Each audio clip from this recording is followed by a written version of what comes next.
Part 3. The Awakening of Youth. Chapter 6. The Obedient Wife and Wise Mother. Principle and Artistic Culture. You should not wear your Western clothes any more, Shidzue, said my mother one day. They are proper for a little child in the playground, but they look too childish and undignified for a grown-up girl like you.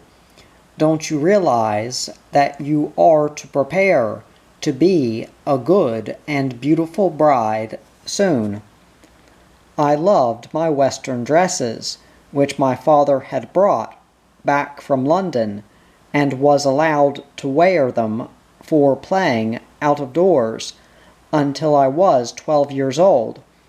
When I was only 9, however, my mother gave me a purple obi sash that was stiffly padded and lined so that I could never wear it until my maid had tied it in a big bow at my back.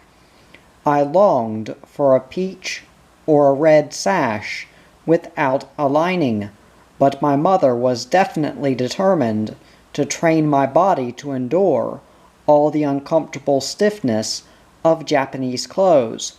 She thought that loose Western dresses and free outdoor play would spoil the dainty looks of her daughter, and so even Saturday afternoons or Sundays, which were the only days free from school lessons, she insisted on my being suitably dressed and occupying myself with lessons in flower arrangement and in the tea ceremony, in spite of the tide of liberalism that had been breaking over Japan with the new social order, influencing literature, men's education, and other aspects of culture.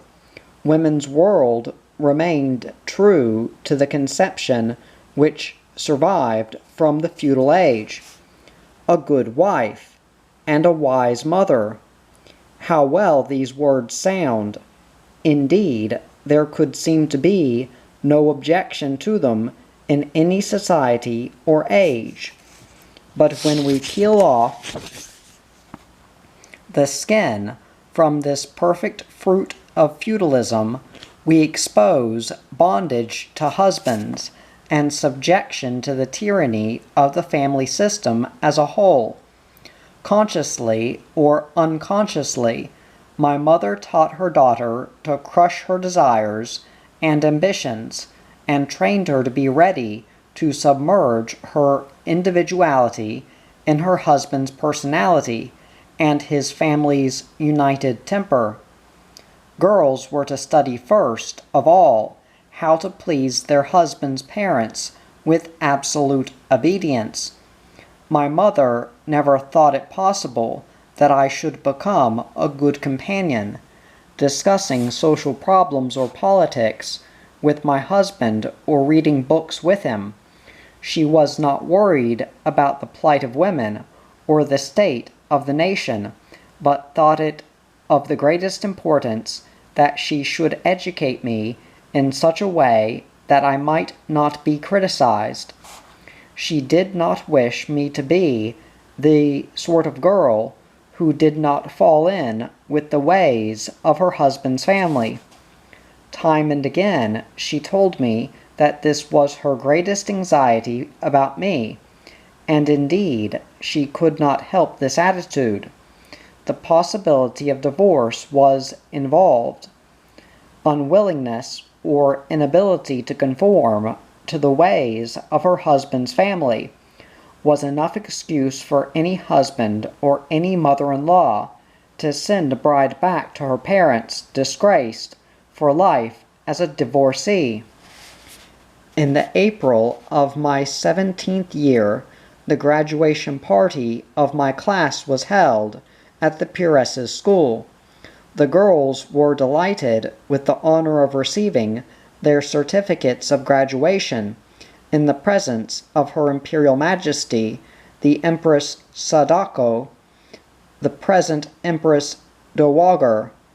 Each name was called by the dean, and each of us stepped forward in turn to the front of the gorgeous imperial throne, making 3 bows to Her Majesty and receiving the certificate handed out by General Viscount Oseki, successor to General Nogi, as president of the school. The certificate of thick rice paper mounted on silk brocade, into which was woven the imperial chrysanthemum and paulownia designs, contained words exquisitely written in a mixture of Chinese and Japanese letters. It took some time for the 59 girls to receive their certificates individually, but the Empress patiently watched them, always with a gracious smile on her noble face.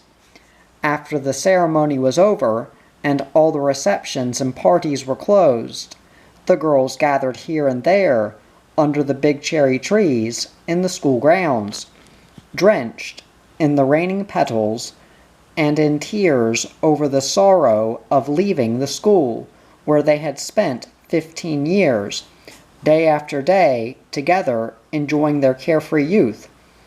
Their tears were those of girlish sentimentality, but also of fearful anticipation of heavy responsibilities soon to be forced upon them. Marriage for the Japanese girl meant losing individual freedom. She was allowed a peep into the romantic side of marriage through classic stories such as The Tale of Genji.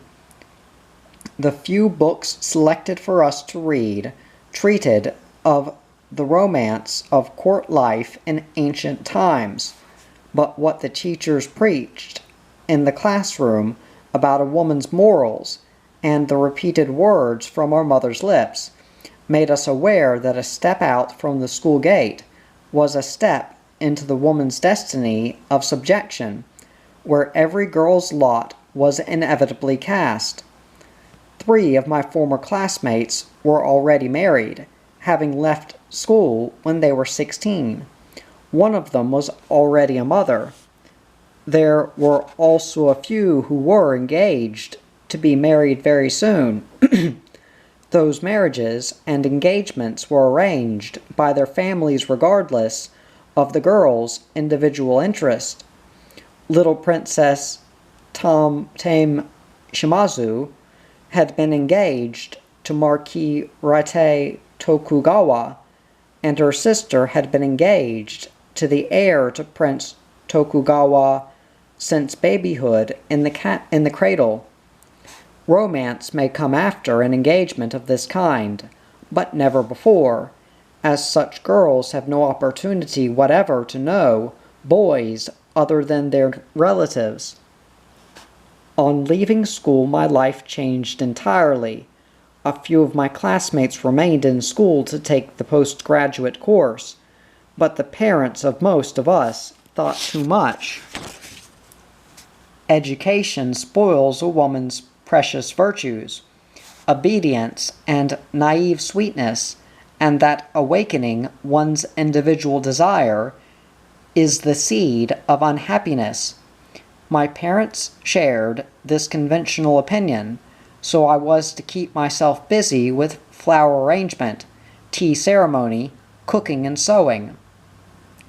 Besides my lessons in English and the piano with foreign tutors, my mother trained me to be capable of every possible kind of domestic work.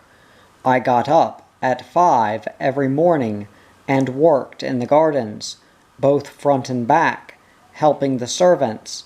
I swept the ground with a bamboo broom, printing, as I did so, dainty lines on the soft earth. I trimmed the bushes, branches, and leaves of the trees according to the rules for gardening. I watered the garden paths, the rocks which were scattered here and there under the trees, and the irregular stepping stones all over the garden. All the rocks and stones had to be washed, and the trees had to be well sprinkled with water. Moss and lichens must shine with a fresh verdure against the early morning sun rays. In the late afternoon, this watering was repeated for all the gardens. Ever since I was very little, I had watched my mother arranging flowers to decorate the rooms, but I did not begin my lessons in flower arrangement until I was 12. Then the flower master, whose name was Onkon, an old gentleman dressed in a stiff dark kimono, came once a week to instruct me. Bronze vases, porcelain, bamboo, or lacquer containers were set on the sheets of gray-colored matting spread on the floor to protect it from being soiled. Then all kinds of seasonal flowers, from those on tree branches to little garden blossoms and moss, were carefully laid on the matting.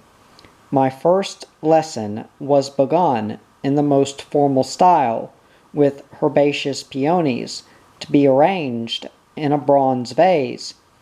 My teacher fixed the flower branches himself first and presented them to me with a reverent bowing. He then explained the basis of the technique, indicating the three essential points: the leading principle heaven, the subordinate principle earth, and the reconciling principle man, adding that any aspects of flower arrangement, formal, semi-formal, or informal, which did not embody these principles would be barren and dead. Then I was asked to take out all the branches from the vase and rearrange them by myself. My awkward hands fitted rather for a tennis racket than flower scissors, tried hard, twisting and twisting to make 11 pieces of peony branches stand as they had stood before. Poor flowers, they began to wither, held so long in my warm hands. The old master sat motionless, uttering no word to help me, but patiently watching my struggle with a gentle smile. Kon was the head of the Koryu school. His family had been concerned with this flower philosophy for generation after generation. He was not only a genius in his arrangement of the flowers, but was skilled in collecting the exquisite materials, sending his men to remote mountains and distant fields to secure fresh wild plants or branches of forest trees to add to those cultivated in flower beds and in gardens. The selection of flowers and branches is of the greatest importance in the flower art. A joy of approaching spring, for example, may be ushered in by an early spray of slender mountain cherry, or a pleasant coolness suggested on a summer day by white cow lilies, taken from some old temple pond. It would be a wasteful attempt to learn the philosophy of nature by purchasing dozens of roses or carnations from a glass show window on a crowded street. The flowers raised in hot houses in exactly equal sizes and shades, and even of standard length, appear to say, the machine age has come in floriculture. Putting aside this discussion of art, I come back to the realities of the actual struggle of my peonies. I finally succeeded in making all the branches stand up straight in the vase, but with no taste or grace.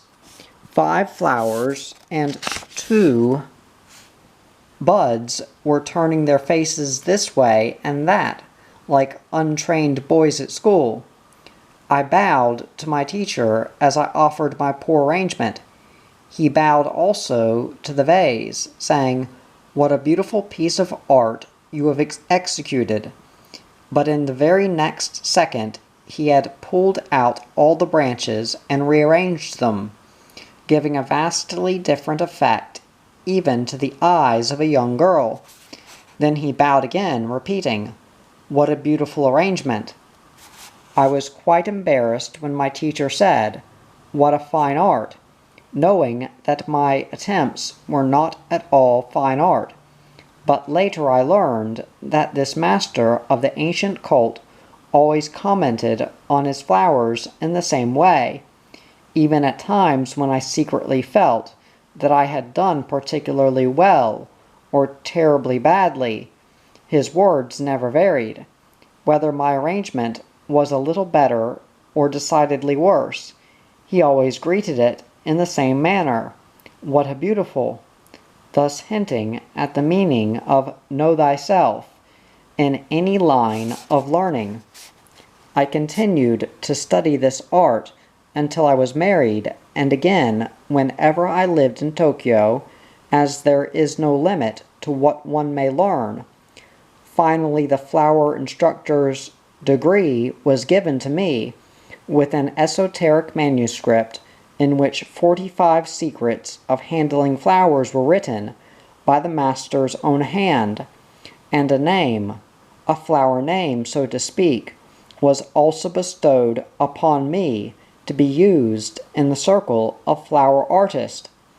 So this old master still comes to my mother's house, and I escape once in a while from all the arguments and mundane vexations of my hurried modern life into the silent beauty and peace of the flower philosophy. These complications and arguments from which I need sometimes to flee had come into my life in a strange way.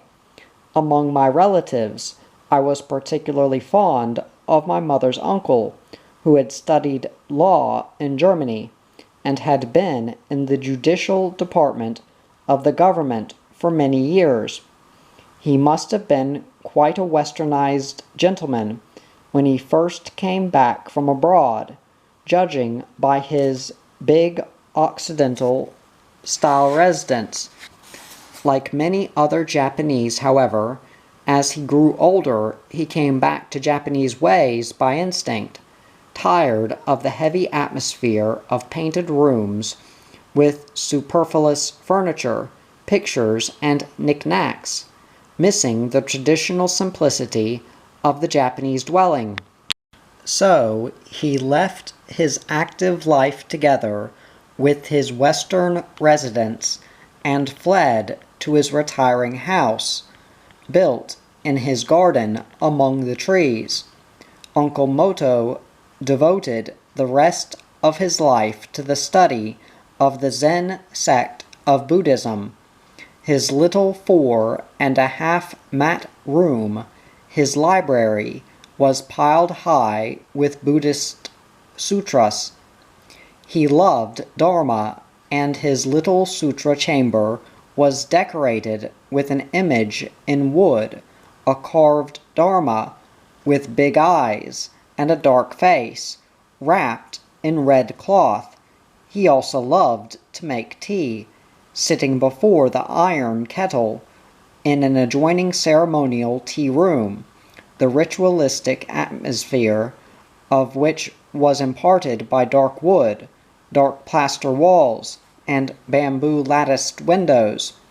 Both of these structures were built in such a way as to suggest refined poverty, the spirit of united Zenism and Teaism. One day, when this aesthetic uncle came to visit my mother, he watched me as I served a cup of green tea to a guest. He liked to tease children, and he cried, "What a tall girl you are! Poor girl, you are growing only in your height. like a fire alarm thief. You who have never seen old Japan may not understand what my great uncle meant by this phrase, and so I must explain it. Before Japan erected skyscrapers in her modernized cities, the towns were flat, being filled with only 1- or 2-story houses, and the tallest object in each ward in the town was a ladder with a big fire alarm bell on the top. My uncle meant to say that I was growing like Jack and the Beanstalk, and could reach to the top of the ladder from the ground if I wanted to steal the bell.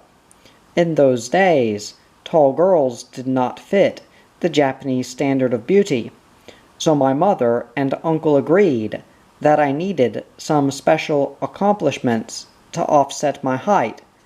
Mother therefore accepted uncle's invitation for her daughter to come to him every Sunday afternoon and sit in the 4.5 mat tea room to learn how to move gracefully in that space no bigger than a compartment in a Pullman car. Hence my training for the rites of tea began as if they were a punishment for growing. I was only 14 years old then.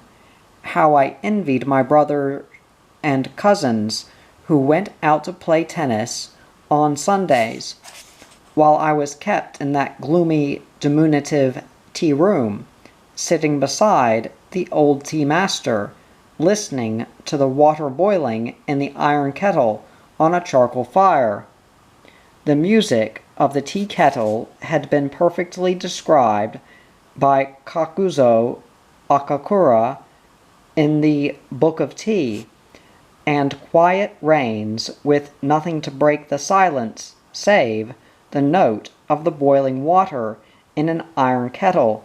The kettle sings well, for pieces of iron are so arranged in the bottom as to produce a peculiar melody, in which one may hear the echoes of a cataract muffled by clouds, of a distant sea breaking among the rocks, a rainstorm sweeping through a bamboo forest, or the soughing of pines on some faraway hill.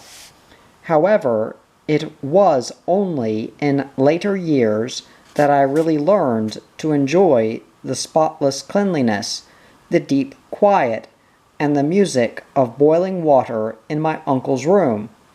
When I was patiently sitting there at 14, peeping out into the blue sky from the small window, my heart wandered off to the tennis match, while my poor awkward feet went to sleep under my tightly folded knees.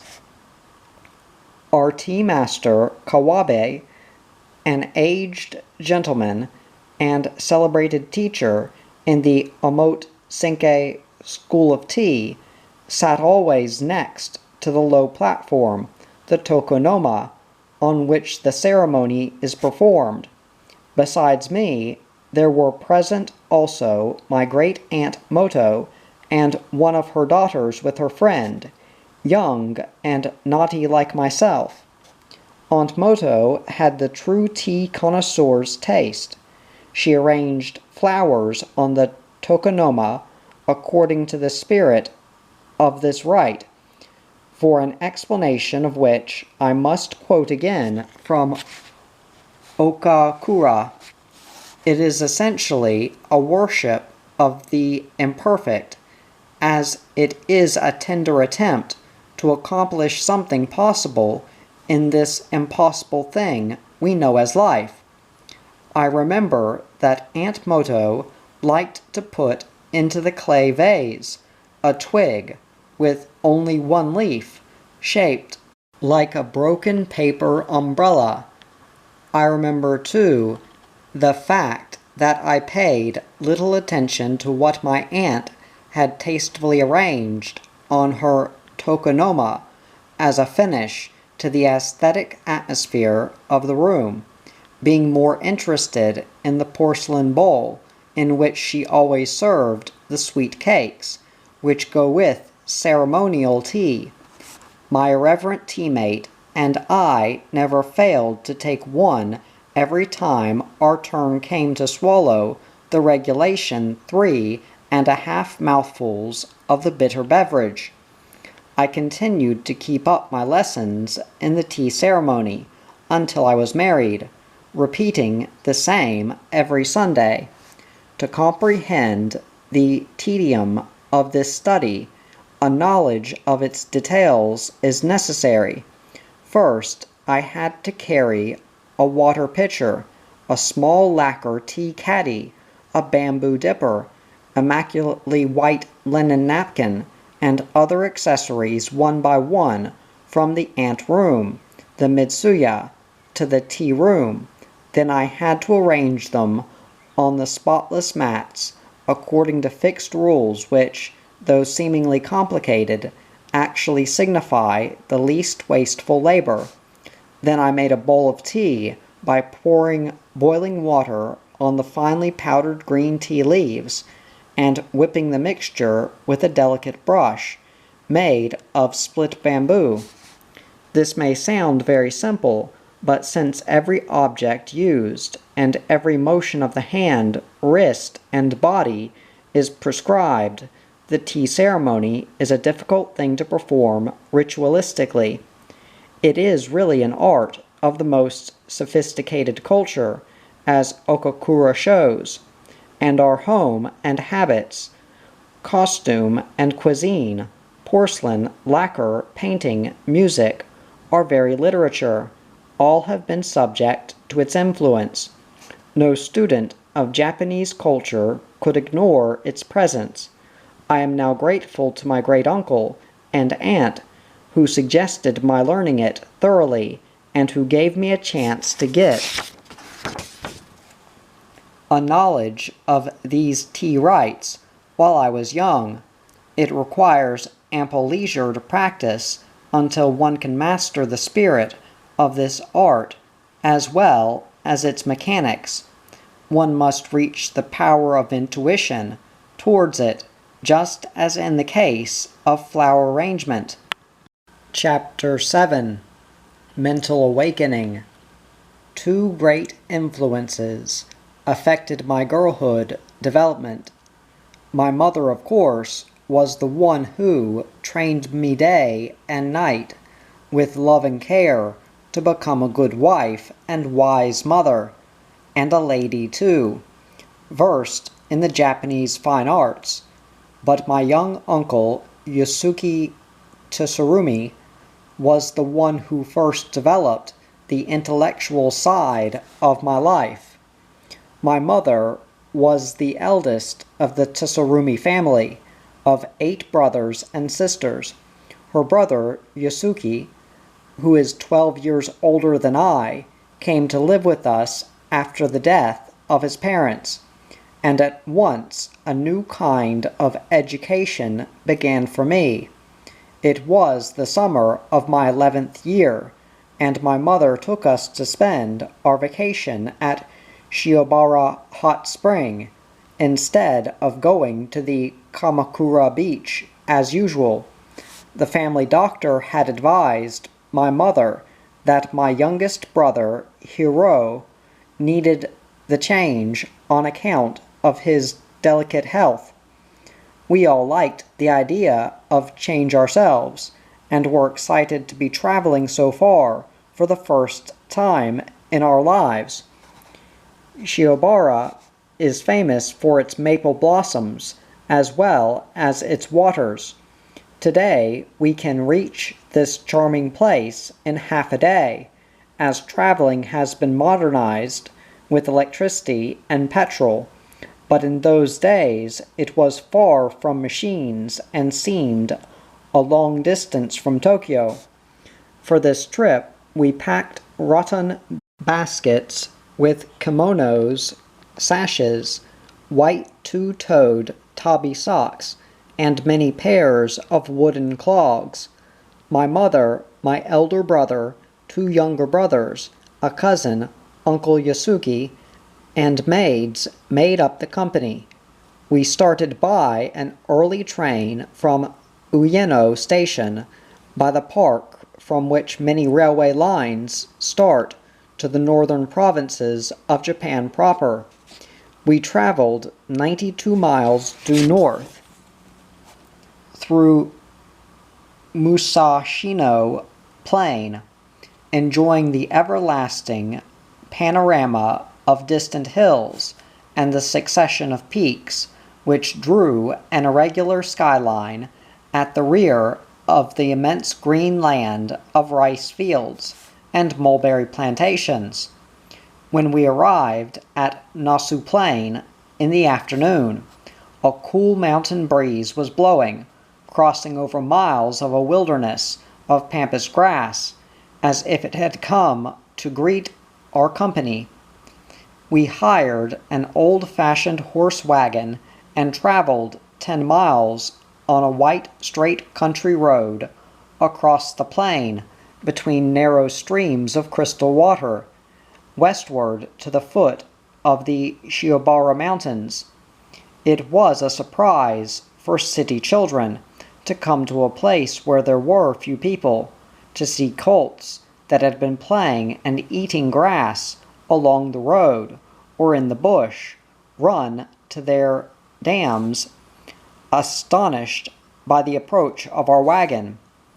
All the while, Uncle Yasuki never ceased his pleasant conversation, telling us legends, which we enjoyed with fear and awe, of 9-tailed foxes who appeared in this region, of the will-o'-wisps and bewitched travelers of the evil stone, which killed anybody who touched it.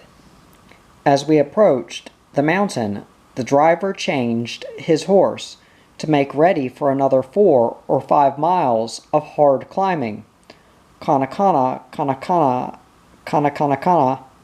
The autumn cicadas were singing in the coolness of the mysterious cryptomeria forest. Our wagon was advancing up and up between the hills into the very bosom of forest-covered mountains by a series of steep hairpin curves.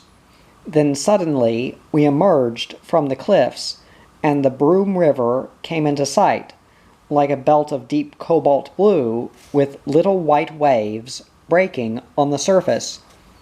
It is a rapid stream, winding along the bottom of the narrow valley, gathering waters from more than 70 cascades, which pour into it from both sides of the ravine. Along its banks are some 10 large and small villages with hot mineral springs. The driver's horn echoed in the distant mountains.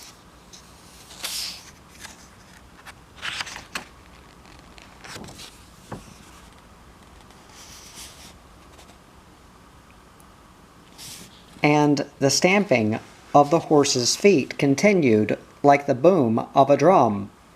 We wound along the narrow path in the midst of nature's delicate cabinet work, uprising peaks on the right, and the swift river, with its constant murmuring beneath the cliff, visible suddenly as we advanced, then receding again in the shadow of the green maple bushes, in a game of hide-and-seek.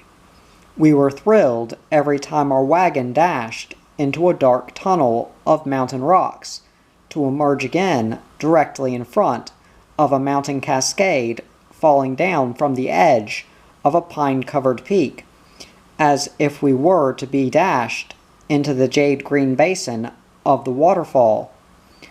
Uncle Yasuki explained to us that this narrow path of beauty became famous after the celebrated author Koyo Sanjin described the charm of the place.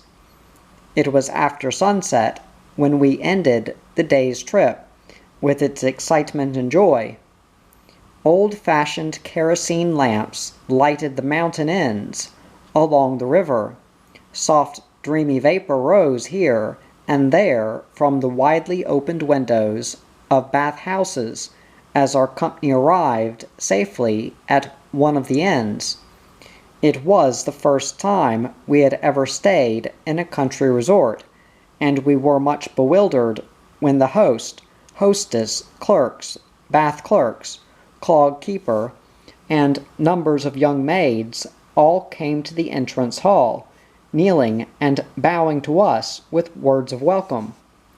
This much exaggerated form of bowing him in and out makes the traveler tip heavily on the day of departure, otherwise he would be uncomfortable ever again to cross the threshold of this elaborately repeated etiquette. However, my mother found herself overwhelmed by heaps of presents, souvenir towels, wooden clogs, chopsticks, spoons, postcards, all stamped with a maple pattern for remembrance of the place, given in return for the generous tip which she bestowed upon the host. After the excessive greeting ceremony, we were led upstairs to a quiet suite of mat rooms, where we washed off our fatigue in the big natural stone bathtub, filled with the hot mineral water which spouted between the rocks. Uncle Yasuki had brought books with him to read during his holiday, books on law, economics, and politics, which he was studying at the Imperial University. He was extremely diligent with his college work, but he had time for us too. We had such fun with him going down to watch the swift river, climbing up the hills, wandering about in the green forest, or running after wild ponies on the country road. We all loved to hear him tell stories, for he was a genius at the business. Later, he developed into a distinguished lecturer and talked to large audiences in America as well as in Japan. Our affection for Uncle Yasuki knew no bounds, because he never let us grow tired during those monotonous days in the mountains. He always had some way to amuse us. Uncle Yasuki lived with us for 7 years after that. It was he who whetted my curiosity and stimulated my ambition to know more. This was exactly what was lacking in my school education, which in those days never aimed at cultivating or enlarging the mind, but drove any imagination or curiosity into narrow boundaries of orthodox morality and formality. Uncle Yasuki did not preach his broader gospel of humanism or liberalism by borrowing maxims from books to make us sleepy. In his conversations, he illustrated his points with human examples gleaned from the histories of East and West. He talked about Alexander the Great, Caesar Brutus, the Maid of Orleans, Napoleon, and Nelson. His enthusiastic interpretation of these great figures of the West made me a hero worshipper, but the stories of honorable soldiers in the battle for humanity, such as Florence Nightingale and Abraham Lincoln, moved me even more. I remember one rainy afternoon, while we were staying in the inn at Shiobara, some lonely traveler was beguiling the time with music, for the low tones of his samisen strings were heard across the corridor, a soft accompaniment to our uncle's storytelling. My brothers and I sat quietly, looking up through the silent silver thread-like rain at the Rocky Mountains covered with green foliage, My uncle, who was in the center of our group, was reciting the history of Joan of Arc, a humble shepherdess, suddenly moved by an inspiration from the God of heaven to leave her sheep behind and appear in silver armor on a white horse at the head of an army. She led the French soldiers from long unfavorable battling to victory for her fatherland. However, a heroine's life too often concludes with tragedy, and it was so with our heroine, Joan of Arc, who suffered martyrdom like many of our famous Japanese characters. The Maid of Orleans appeared suddenly in our lives and passed away as suddenly, like a falling cherry blossom. Our interest was held to the end, as Uncle Yasuki concluded. So France was rescued by a little girl's heroic action and devotion. When he finished this long story of Joan of Arc, tears were flooding from my brother's eyes and mine.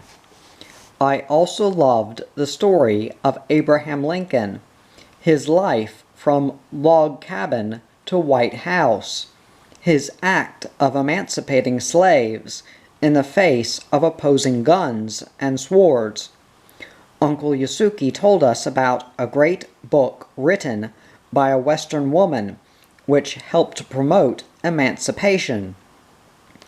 So, Uncle Tom's Cabin became very dear to me, and I felt that little Eva was my personal friend.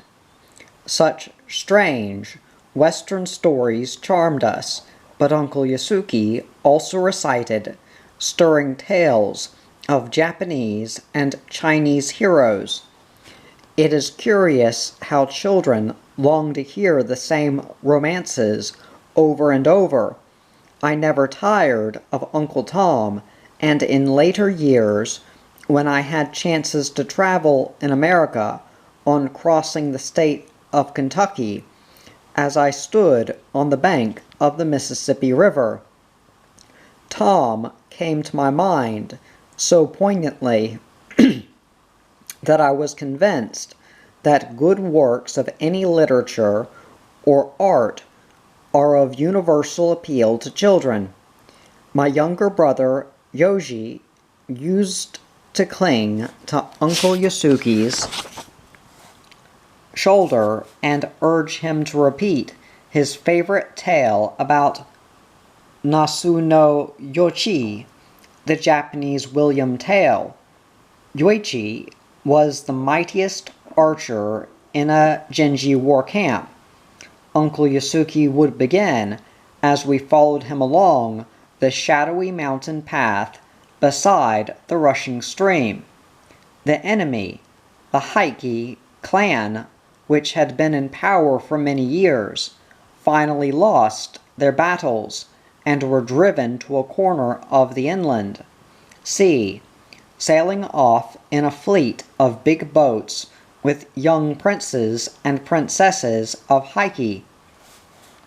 Meanwhile, as if they were teasing their foes on the shore, out from the fleet of the Heike, a young maid in scarlet costume appeared on the deck of a boat, anchored at the head of the fleet. She held a tall pole with a fan on the top. It looked as if she were saying, "Hit us if you can." Yoichi accepted the challenge. Every time this climax was reached, with staring eyes, we held our breath.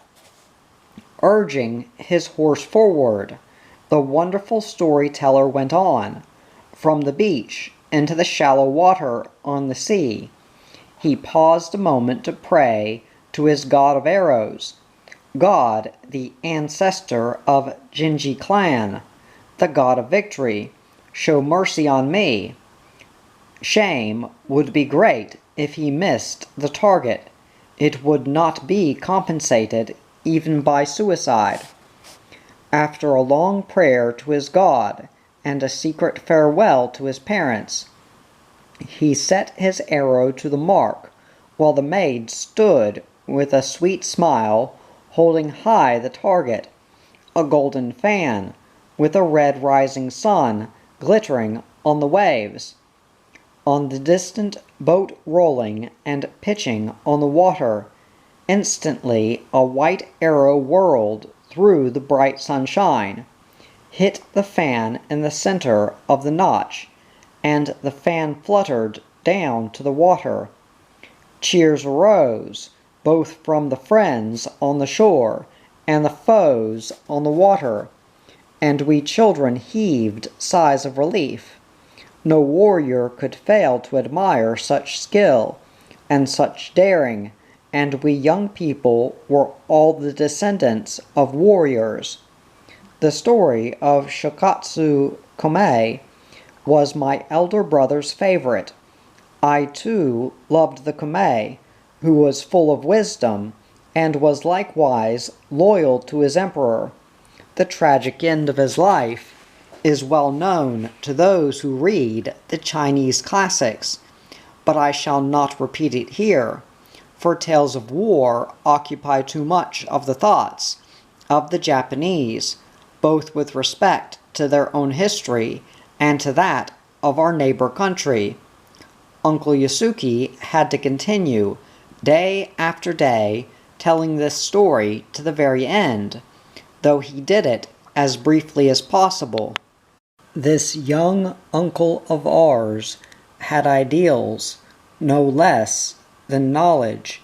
He was always at the head of his class. Though he was a true student, he was also humorous and witty. He had a profound admiration for William Jennings Bryan, the great American orator, whom he had heard in Japan. It was his secret pride that he had once shaken hands with Mr. Bryan. My uncle acquired the ambition to become a great statesman, as well as an orator. He believed that politics in the land of the Mikado would change from bureaucracy to democracy, provided such as he helped the change along. He had political aspirations. He felt that he could use oratory for his ends. Soon after his graduation, he threw away his black university uniform and took a position in the government. His maiden speech was delivered at a public meeting, and at once won for him acclaim as a promising orator and a budding statesman. How I enjoyed watching him pose in front of my father's big dressing mirror, practicing his speeches again and again, with grand gestures.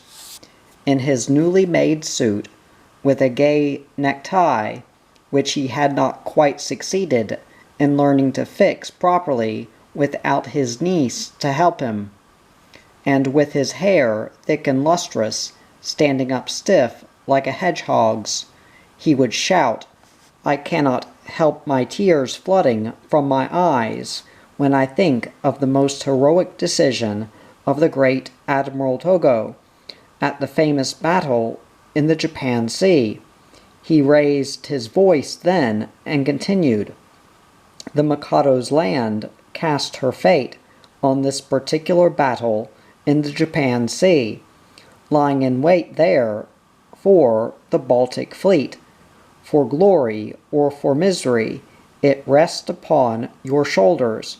Soldiers fight well," practicing upon Admiral Togo's historical command.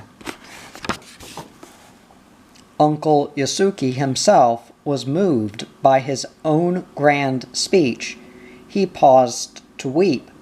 "Uncle, what a shame to show tears," I cried, stepping out into the room from my hiding place. "You have often told me that a samurai hero never showed his tears even in the heaviest sorrow. You sentimental samurai." Then we both laughed at this serio-comic practice of speech-making and gesticulating without an audience.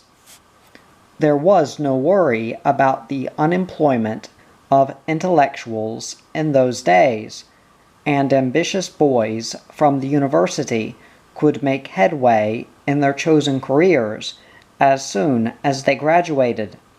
Men of wealth or political power offered their beautiful daughters to them in marriage. Uncle Yasuki married the only daughter of Baron, later Count Goto, as soon as he left the Imperial University. Be ambitious, grow to be an important woman of Japan. These were the words Uncle Yasuki reiterated while he was in our household, yet he never forgot to add, but always with sweet womanliness. Uncle Yasuki's whispers have lingered in my ears all through my later life, although my interpretation of great woman changed as my mind matured. My attitude towards life, where there is a conviction, there is a way, never changed, and for this I am grateful to my uncle's influence in my girlhood days. Another person who colored my thinking was Dr. Inazo Nitobe, well known in the Western world as an interpreter of Bushido. He introduced the samurai spirit of old Japan to the Occident, as Lafcadio Hearn did the general culture of the Japanese. Dr. Nitobe devoted most of his last years to the League of Nations, which he served in an official capacity. Previously, he had been sent many times as exchange professor to America and delivered his message of peace on mutual understanding. I first began to be acquainted with him when he was nominated president of the First College of Tokyo, the boys' school celebrated as the nest of the brightest youth of the country. Dr. Nitobe was the center of admiration for young people at that time, as an educator with a liberal mind, and as the embodiment of Christian humanism. When Dr. Nitobe took the presidency of this college in Tokyo, Uncle Yasuki had already finished his course there and was a student at the Imperial University, but he was in close contact with Dr. Nitobe since he attended the lectures on colonial administration, which Dr. Nitobe gave at the university. Meanwhile, a group of students, including Uncle Yasuki, formed a society which was a kind of reading club, and met once every month with Dr. Nitobe as leader. Meetings were held at the members' houses by turn. The members of this club were utterly charmed by Dr. Nitobe's personality, as well as by his comprehensive learning and wide knowledge of the West. They were as devoted to their teacher as samurai had been to their feudal lords. The greatest respect was shown him by his followers, and they literally followed the Chinese precept, which commands, 3 steps behind, not to step on the shadow of your teacher on the earth. One day, the club met at my father's house, and Uncle Yasuki gave me permission to sit quietly and listen to their talk. I anxiously watched Dr. Nitobe. With my preconception of the man, he impressed me almost like a living god. Young girls or boys easily worship a big man. Dr. Nitobe was a big man to me, as he was to Uncle Yasuke.